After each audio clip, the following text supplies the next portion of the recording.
What's going on, creators? Yeah, I just want to get on here and bring everybody back to now. Appreciate y'all being here and vibing with me for a bit. Yeah, today I'd like to talk a little bit about continuing in a positive mental diet, not getting triggered by what's on the news and what's on the narrative of the neighbors and everybody else around you, and really just running your own race. Because once you really start to comprehend how your inner world is really having a gigantic effect on your perception of the outer world, it's really empowering, and really putting your power on these outer forces is what starts to spin you in these problems to begin with. And so when it comes to any of these narratives that seem like they're such a big deal, they're so demanding of your attention, and most of this shit is not happening anywhere besides in a screen, in La La Land, basically. Whether it's like through the internet, or even just like I don't know, legacy media, if that's what you want to call it. All of this shit, you just really start to just live your own life, get local, and focus on what is in your vicinity for you to steward and take care of and grow and expand.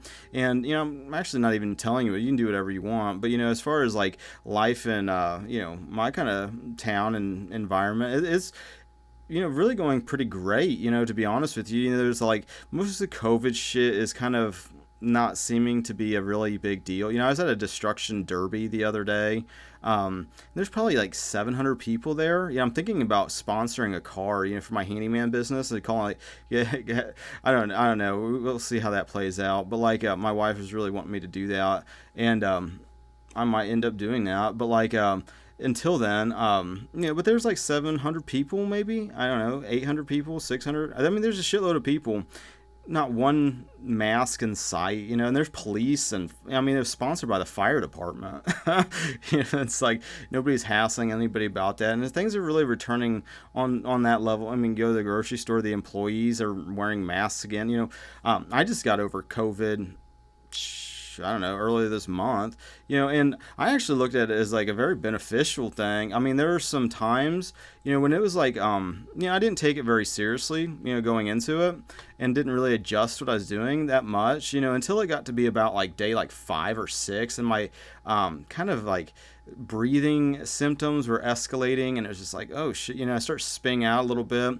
A whole lot of that reminded me of like freaking out on edibles, where it's like, oh, you're probably going to be okay, but then you have this little whisper of doubt that makes you, well, what if I'm going to be in the hospital? What if this gets worse? What if I don't get better? What, all these what ifs, what if I'm going to die? And face that fear of death. It's only ever now, so it's like you start really focusing on letting go in the present moment. It really helps take away a lot of that anxiety, that fear that starts to happen. I had a lot of like psychosomatic, which, for people that may not understand what that is, like when your thoughts are having, especially when they're like paranoid, hysterical thoughts, fear-based thoughts, when they start having an impact on your body, like you start having a panic attack, mainly because your inner state, your consciousness, you're freaking out that you're dying, or you're becoming hysterical because of maybe media narratives that you're starting to believe that are happening to you. You're starting to believe that, and I experienced a lot of that when it was like stuffed up nose and becoming conscious of breathing, and then being conscious of having difficulty breathing. And then there's that's just you dying. This is a part of the dying process. These things you tell yourself, and there's things you start freaking out even more. And then like kind of the remedy to that is to go within and talk to God. Ultimately, it's just like face these fears with your Creator. Read the Bible. Look, how did Jesus handle it? He embraced it. He didn't run and hide from it. So when it comes to getting COVID, and then after about a week or so, I was quarantined for like 10 days or whatever they said to do. I ended up following that kind of protocol, I guess. And I really kind of felt rejuvenated. After everything was said and done, I just really felt great. I almost looked at it like a level up in consciousness and a body level up, because my body has felt fantastic ever since healing from now. And so if anybody's maybe has some fear about that, part of that is changing the story you're telling yourself about it. For one, just by statistics, I guess, if you want to believe the numbers that they give you to believe, it's like 99.9% chance of survival if you're younger, I guess. I don't think it even really affects you until you get really like comorbidities or whatever. I don't know if that's even real. I don't even think any of this. I don't think it is what they're saying it actually is. I feel like it's after experiencing it and going through it and feeling really good as a result. I don't want to tell you to go, hey, go get COVID or whatever. But there was about a week of feeling sick. But nothing. Nothing. I was like never like. I have had hangovers way worse. And maybe that's like. To put things in perspective, I mean, I was like borderline about to die from alcohol abuse, so, not to put my hangovers in a light category. I mean, they're pretty severe, but, but like at the same time, not really, freaking out and getting hysterical about it is such a big deal. Especially when you see all these stories and shit and this is all part of you changing your mental diet. If you're constantly just, oh, well, what's the news say? Oh, we got more hospitals that are supposedly filling up. Oh, more and more. No, you shouldn't even believe any of the shit that's on TV on the news. It's historically just through the COVID shit. They were wrong every step of the way. The insanity is always saying, oh, well, this time they're telling the truth. And I see that just with people in my general area, because I live in a red state, a very red county. And everybody's triggered with this Afghanistan shit. And it's just like, now they're telling the truth. It's like, and this is what, I'm not even really, going out there. I used to like, it used to piss me off, like to the point where I can have confrontations with people about stuff like this. I've really kind of let a lot of that go because it seems to be virtually pointless, except for in the realm of planting seeds, but like sitting there thinking you're going to change somebody's mind about something that they've been glued to the TV for fucking however many years and they've already established this perception, until they get shaken out of it. It's just going to continue to kind of just be part of the unconscious pattern that they're living in. But, looking at it like that, the whole thing, is like, it's actually starting to trigger me because then there's a whole bunch of like, oh, Building 7, all the bullshit that led up to this, and there's just so many, I'm glad that we're out of Afghanistan. I'm actually like thankful that Biden pulled the trigger on that. And who knows, what kind of maybe sinister Machiavellian chess is going on in foreign policy. But, for, people that supposedly support and care about the troops, it's like, do you care that they're being sacrificed and dying? Do you care about that? They're getting bombs exploded on them. They're getting shot at. How many people have to die? It's like, for what? It doesn't make any sense. It's like, how many millions of fucking people over there have been murdered over 20 years? And then you hear these people that are triggered and parroting the same propaganda for 20 years ago that's just been lying dormant. It's like, really? It didn't take much to flip that fucking that mockingbird switch. Oh, freedom fries, support the troops. It's just fucking ridiculous. But like, trying not to get drawn into that whole fucking shit show, and even it's so easy for me to want to, on the level of being like, okay, well, these same people for a year and a half, they've started seeing through the veil, seeing how full of shit, seeing all of them are full of shit. But like from a Republican area point of view, it's like Fox News is like, still you shouldn't trust that. It's like, but it's pandering to that demographic, and so people like around here, if I'm like doing handyman jobs, I'm in people's houses, I'll see a lot more of like Fox News just on people's television all fucking day long, and this is like all of this drama, but it's like you see how they're calling out like CNN and some of the liberal left.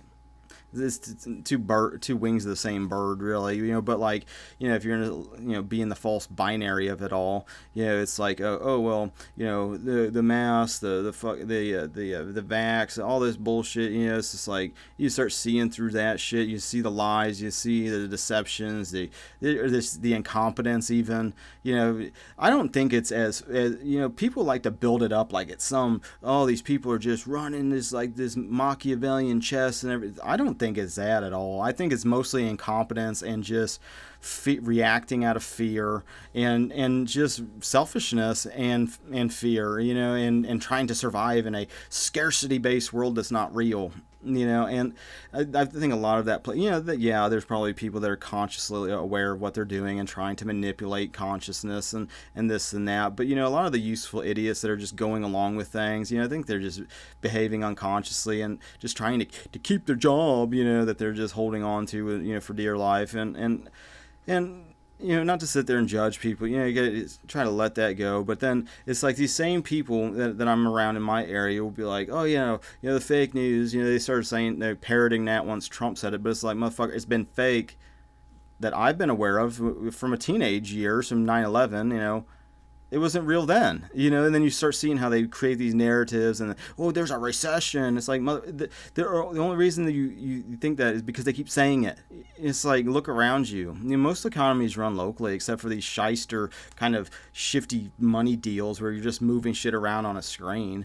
But for people that are actually creating value in their communities and stuff like that, it's like, what are you talking about? The recession. It's like, for like around here, probably a lot of places, because like my age group got like sold this bill of goods of going getting these 4-year degrees that you'll sit in a cubicle or office somewhere just making 70 grand a year, just doing who knows what. It doesn't make any sense now looking, hindsight. But at the time, and even I felt, I went to college, I got kind of forced by my family, like, well, you just need to go, and because I wanted to be like, after high, I wanted to be like a rock star, tattoo artist, or a bartender. I didn't really have super high ambition goals, but like, anyway, but then you see all of these people that are now, even at church, it's just like, come on. But like, it's like, as soon as the Afghanistan shit went to, let's see all the drama that's coming from over there. Now all of a sudden people are triggered, and it's just like, oh, well, blah, blah, blah. And it's like, how long do you want to be there? For what? For more Oxycontin and Vicodin? It's like, don't tell me that, I remember, during the whole 9/11 era fear, they used to have a stoplight system that told you how afraid you should be of terror. The terror alerts, you can look it up for yourself. But like, during that whole era, they're like, well, if you do heroin, you're supporting terrorists. And meanwhile, there's an Oxycontin, Vicodin, prescription opiate epidemic going on. I'm sure that wasn't a coincidence. Big pharma, that we should just trust and trust and trust, and let's stick whatever big pharma says is okay. But kind of dealing with that kind of stuff and trying to not so much even pretend that's real. I'm looking at that more as like, biblically, you talk about, the tribulation is for like the Jews, but I'm really starting to think that like, the Jews are people that are just being led by this external force, this external narrative, and with that, looking at how like Jesus was talking about like the kingdom of God being within, so it's moving from this external force to connecting with that inner guidance system that, that through being still and practicing these techniques and these just changes of states of mind and growing your faith, facing fear, especially because then as you face it, you take up your own cross. I mean, it really, unless you're doing it, it's like I could tell you how to play the guitar, but until you pick it up and start strumming around, I mean, it's going to be, you're not going to get it. It's you get it through the doing.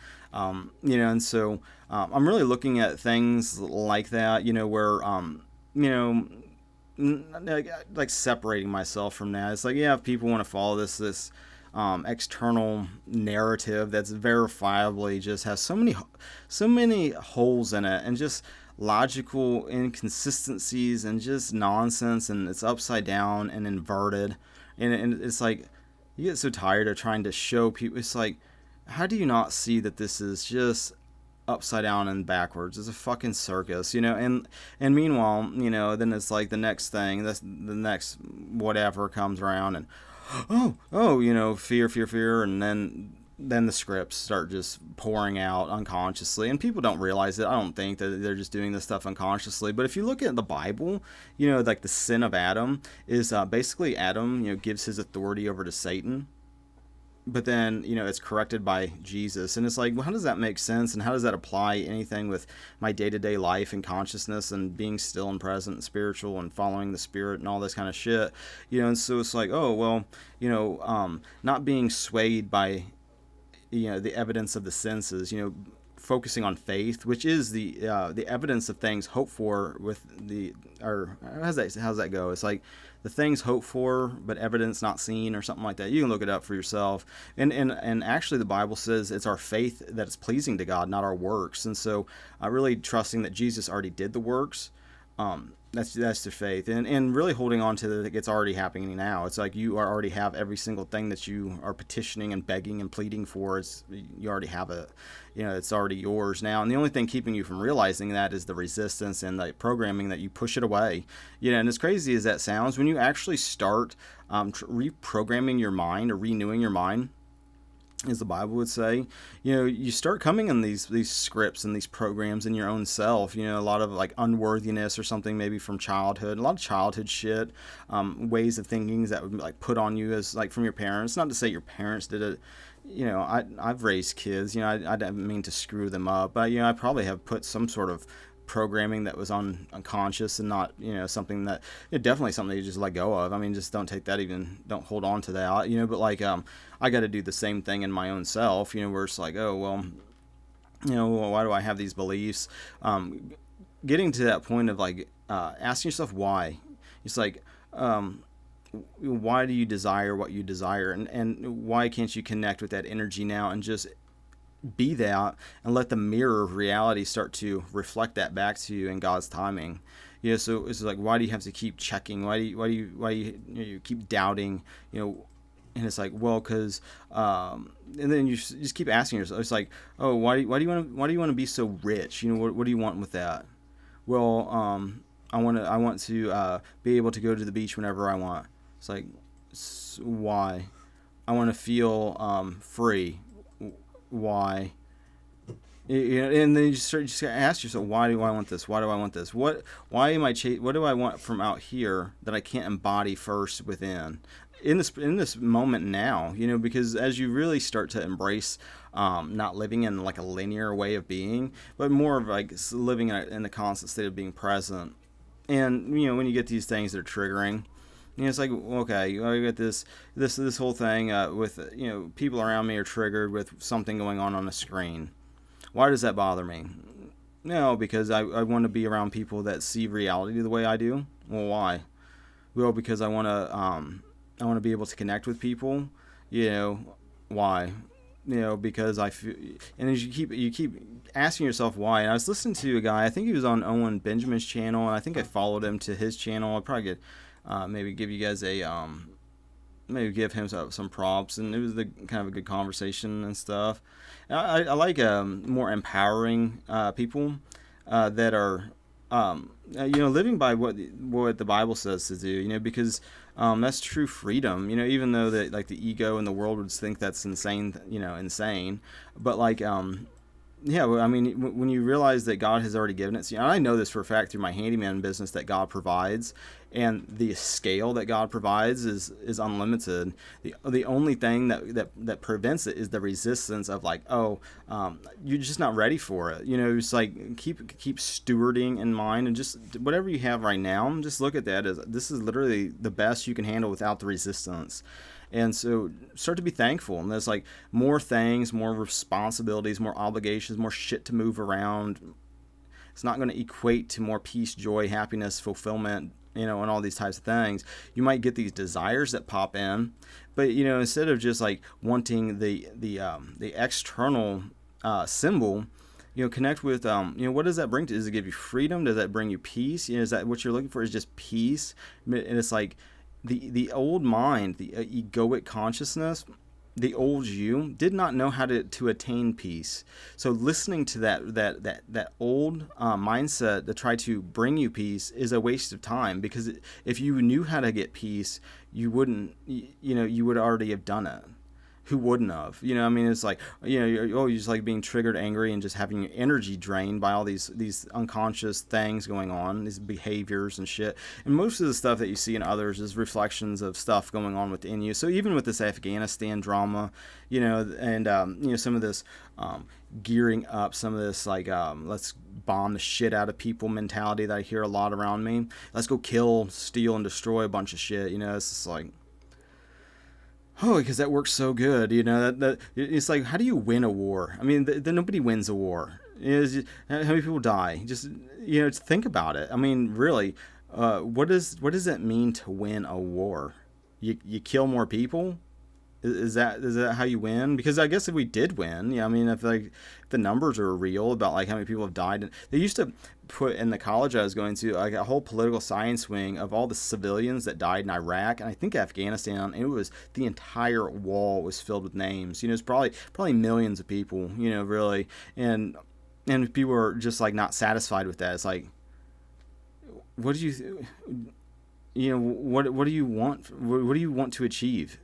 Do you think killing all these people makes you safer? No, it just triggers people and makes them hate you and want you to get what's coming to you.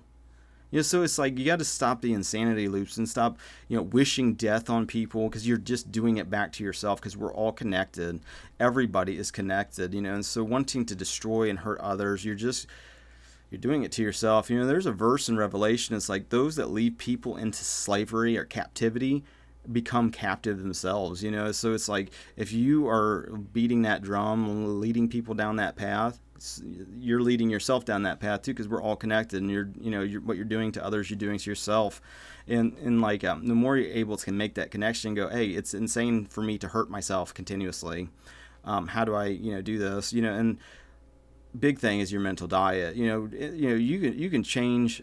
Take 30 days and unplug from a screen. Stop watching the news and turn off social media, and see how much your reality, your perception of your city, where you live, your physical location, start getting more into the real world. The real world, but getting into unplugging from this virtual. You're almost making virtual straw mans. You're making like a virtual. Like a caricature or your identity, when that's not who you are. I mean, that a big part of like the law of assumption, and like, biblically, Jesus said that we could do exactly what he was doing and more. So if you think in terms of like, energy, frequency, and vibration, and kind of like letting go of fear, you naturally rise in love, and looking at Jesus as the example, and what did he do? And he said that if you said to a mountain to be removed, it would literally happen. And when you start to see the synchronicities and realities just shifting and changing around, as you become more and more present and still, and your faith, and it's almost like as you level up, you become a better receiver, and it's almost like a radio station. If you got a bunch of fear going on in your mind, and your mind is just constantly racing with shit, and you're identifying with your thoughts, and you're believing these fears that you're afraid of are real. Fear is not real. Fear is an illusion, and so but you have to face that to really recognize that for yourself. But like the thing of it is, as you're sitting here, most of the shit, if you're being chased by a bear, that's one type of fear. Okay, that gets you amped up, and it's game on time. Because a bear will eat you with the smile on its face. If you if you don't fucking gouge its eye out or something, it's like go time, and so there's that.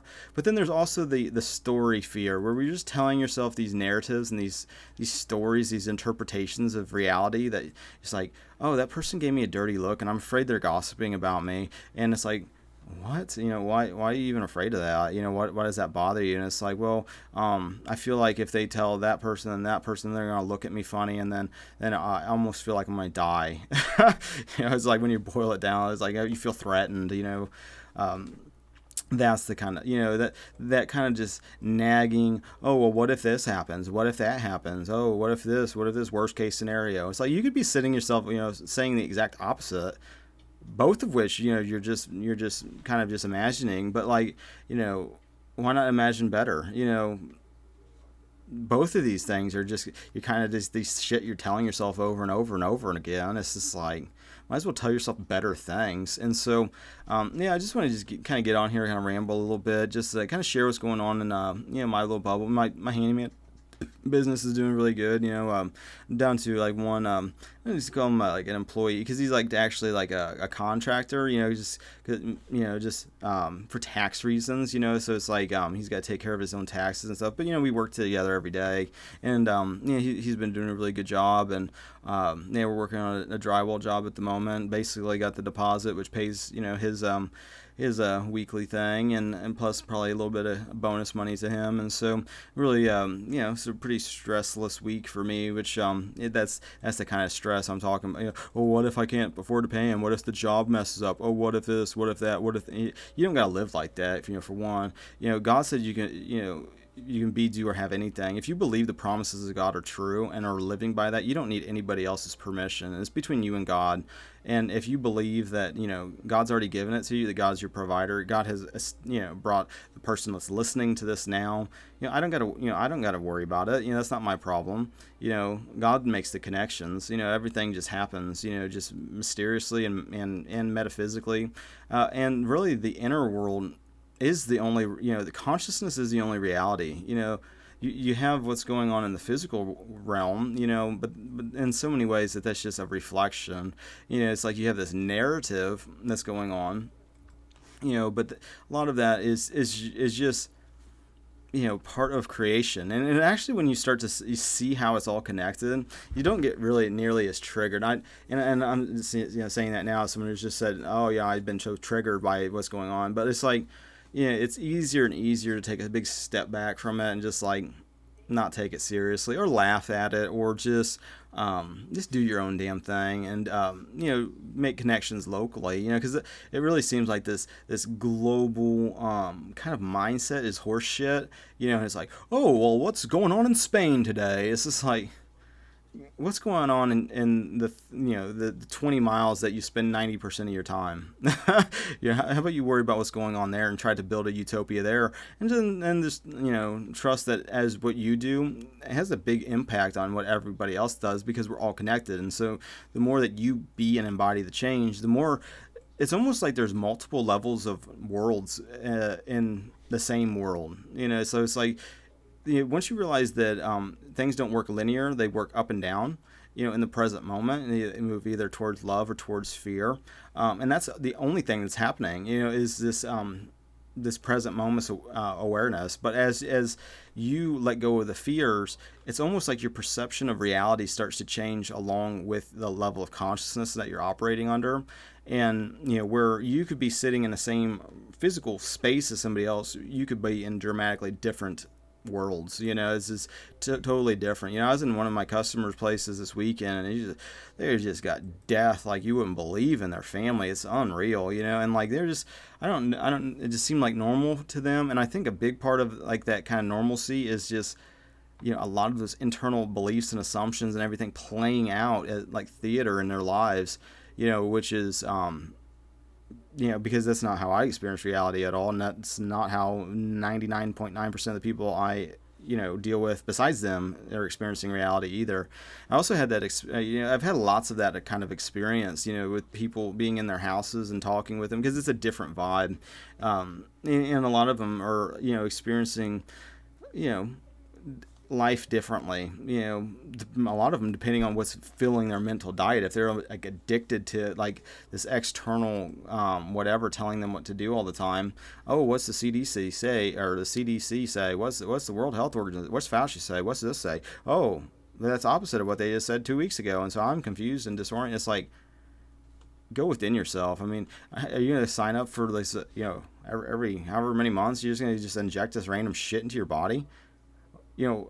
Having had COVID myself and feeling fantastic after going through that, it's like the genie's out of the bottle for people. I mean, we're all going to fucking have to deal with it at some point, it wasn't that bad, and it's like I feel better having gone through it, like a body level up and a level up in spiritual consciousness at the same time, and so it just kind of depends on your mindset as you face these different things. Look at them as not as obstacles. Look at it as like maybe a challenge or a part of a game. It's really if you start looking at reality as game like, it takes a lot of the edge off, a lot of the fear off, and God's in control, and so it's like the more that you just trust that, the more you don't. It's not your problem.